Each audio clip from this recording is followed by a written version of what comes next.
Qu'est-ce que le rameau d'or de Fraser? Le plus beau titre est un des beaux livres.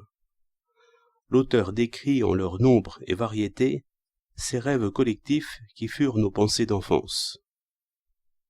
Et, d'autant que je me souviens, il se garde assez de deux fautes, l'une qui est de trop croire et l'autre de ne pas assez croire. Ou plutôt, c'est le rameau d'or qui le protège contre ces ombres indiscrètes qui se croient mortes. Lucrèce, par une vue de poète, disait déjà que l'enfer est vivant et réel en nos passions, et il ne croyait pas si bien dire. Magie, religion et science font une chaîne, non pas seulement dans l'histoire de l'espèce, mais dans la moindre de nos pensées. Nous nous éveillons tous et réveillons selon cet ordre, et chacune de nos idées de même. D'où vient que nos idées, hors de ce mouvement poétique, sont fausses, ou, pour parler mieux, n'ont point de sens. Une des erreurs communes en notre temps, et c'est un reste de l'âge critique qu'on voudrait nommer l'âge ingrat, c'est de vouloir que les idées soient vraies. Il vaudrait mieux se demander si le quart de cercle et le théodolite sont vrais, car ce sont des instruments pour saisir mieux, et toutes nos idées, de même, sont des instruments pour saisir mieux. Et penser vrai, c'est saisir mieux. Ce qui est vrai, c'est le mouvement qui va du rêve à la chose. En ce sens, il y a du vrai dans tous les contes, et du faux dans toutes les doctrines. Il n'y a point une chose au monde qui soit cubique. Mais le cube est un bon instrument à faire voir en quoi une chose diffère du cube.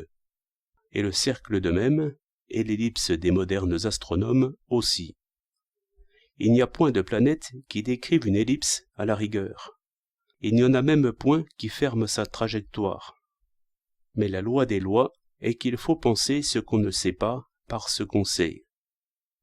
Remontant avec ce rameau d'or jusqu'aux pensées de nos naïfs ancêtres, je comprends que la magie fut la première physique. Non point par hasard. Le premier monde de tout homme, c'est l'homme. L'enfant se forme dans l'humain tissu. Il y demeure plus de 9 mois. Quand il est porté sur les bras, et même encore ensuite, et durant toute sa vie pour beaucoup de choses, il n'obtient rien que de volonté, et par prière.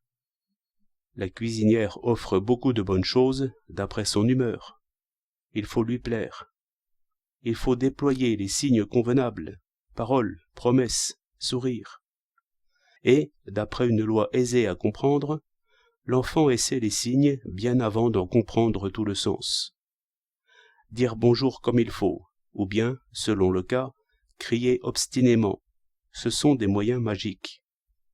Un placier aussi est un magicien. Il cherche les signes convenables, et n'importe lequel d'entre nous obtient guerre ou paix, faveur ou disgrâce, confiance ou soupçon, d'après les signaux qu'il lance dans le monde humain. Nous jouons ainsi un drame, où les paroles ont plus d'importance que les actions.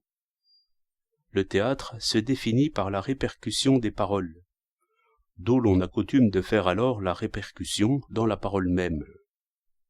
Le vers au théâtre est symbolique. Il avertit que tout arrivera par des paroles. Et le théâtre fait notre éducation à tous. Sans le théâtre, il n'y aurait que des physiciens un peu trop sauvages. Nous vivons tous des cris que nous poussons, et le maître d'école gagne sa vie par des cris. Cette étrange physique, qui obtient l'événement par la parole, fut certainement la première physique. Et toutes nos idées, sans exception, portent cette marque d'enfance. Nous disons que les corps célestes obéissent à la loi de Newton. Cela signifie qu'ils suivent des paroles comme les enfants sages. Mais ce n'est qu'une métaphore? Sans doute. Mais la métaphore est enfermée dans le mot « loi ». L'algébriste veut échapper à la métaphore et retrouve la fonction « autre métaphore ». Les métaphores nous pressent, comme les ombres infernales autour des nez. Et ces pensées mortes doivent revivre en chaque enfant, comme le mythe du Léthé l'exprime. Métaphore sur les métaphores. et ceux qui méprisent les jeunes métaphores, nous les nommons pontifes, c'est-à-dire prêtres et ingénieurs par une double métaphore.